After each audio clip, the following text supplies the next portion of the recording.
Deus está assim, ó, à disposição, ó. Meu filho, me pede a sabedoria. Vem aqui perto de mim que eu te dou a sabedoria. Eu te dou a força para tu vencer.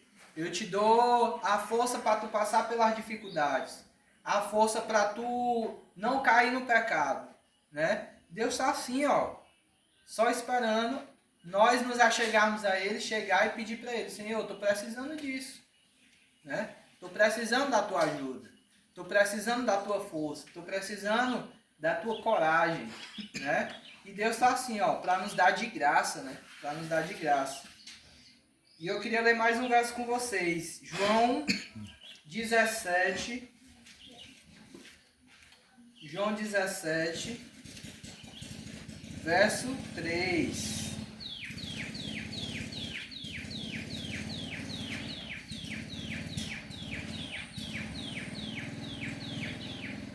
João 17, verso 3.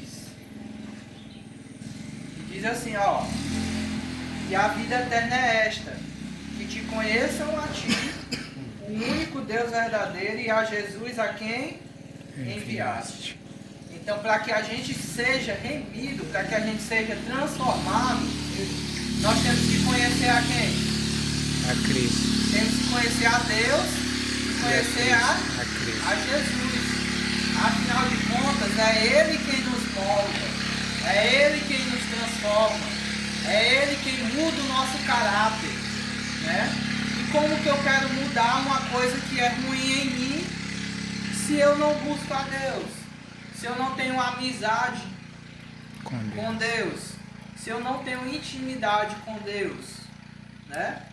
Essa mudança vai acontecer? Não vai. Infelizmente não vai, né? Os estudiosos dizem que nós somos a soma das 5 pessoas com quem a gente mais interage. Ou seja, se minha esposa aqui, ó, se por exemplo, eu interajo mais com minha esposa, vou dizer, hoje minha roda de amizade, né?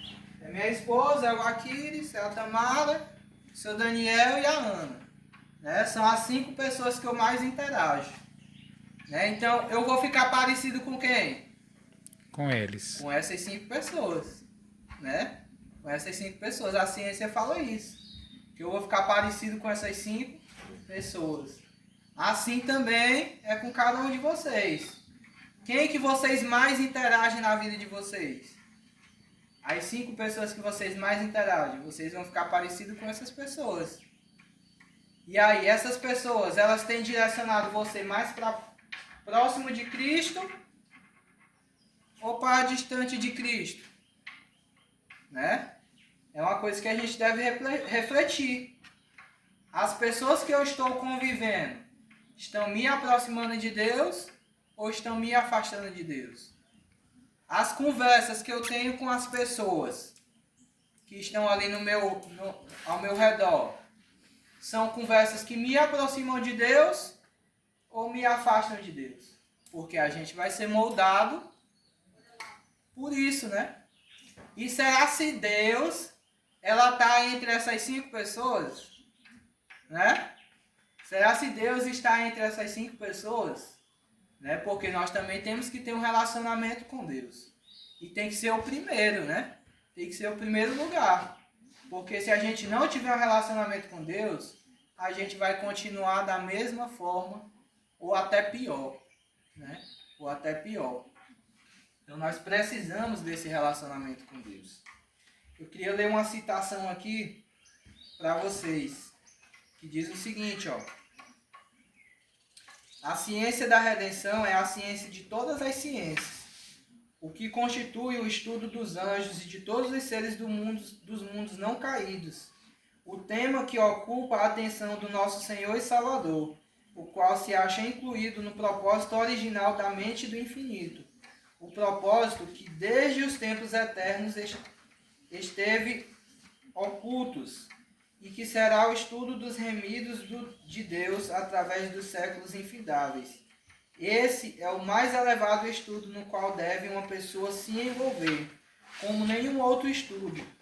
avivará a mente e enobrecerá a vida. Ou seja, nós temos que estudar a redenção. Temos que estudar a mudança que Deus quer fazer na nossa vida. É isso que vai fazer com que a gente se torne pessoas nobres. Amém. Irrepreensíveis, como o verso que o Gustavo leu. Pessoas que buscam fazer a vontade de Deus. Amém. Pessoas que estão voltando, né, ao que Deus instituiu lá no início, lá no Éden. Né?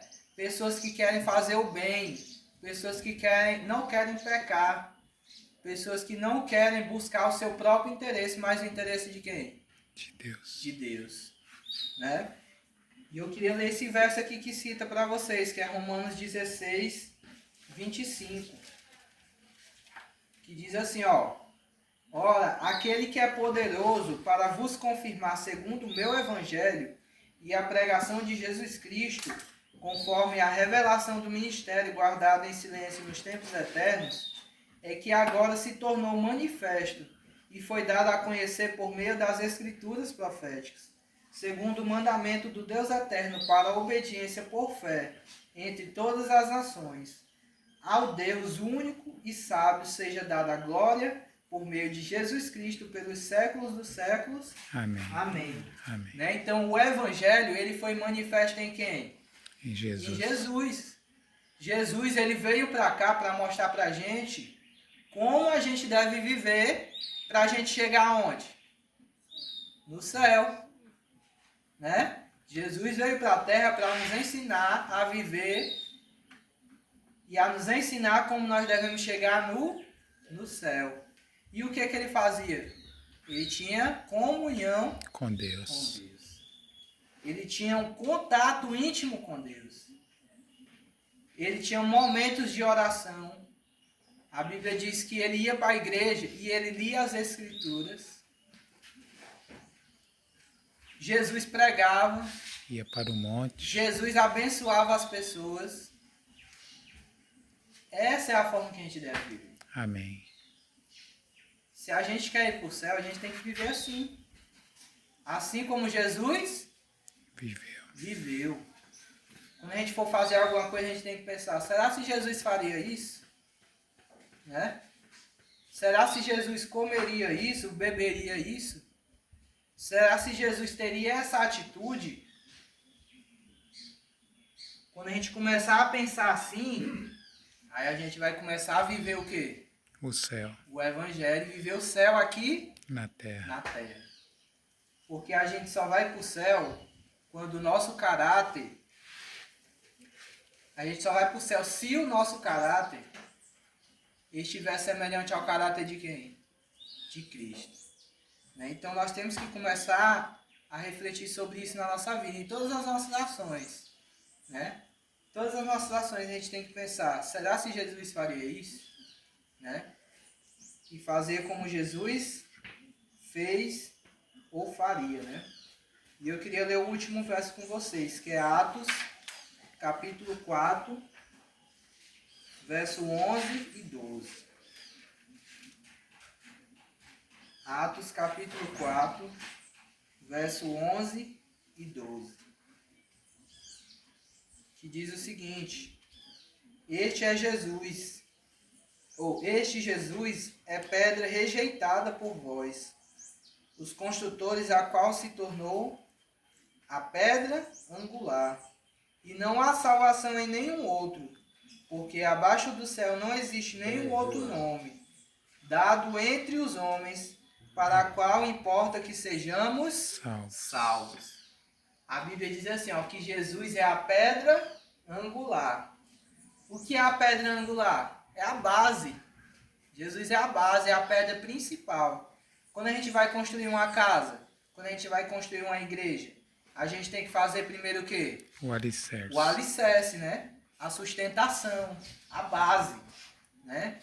Então, quem é a nossa base? Cristo. É Cristo, né? A Bíblia disse aqui no verso, né? Não há salvação em nenhum outro, né? Não há salvação em nenhum outro. Só existe salvação em quem? Em Jesus Cristo. Em Jesus Cristo. E nós temos que aprender com Ele. Assim nós seremos redimidos, seremos transformados. Amém. Nós temos que entregar a nossa vida nas mãos de Jesus. A gente tem que viver assim como ele viveu. A gente tem que buscar a Deus assim como ele buscou. E só assim nós poderemos desfrutar do céu. Amém. Né? Só assim nós poderemos desfrutar do céu. Jesus já nos ensinou. A Bíblia está aqui, ó. A Bíblia está aqui. Eu queria contar uma história para vocês.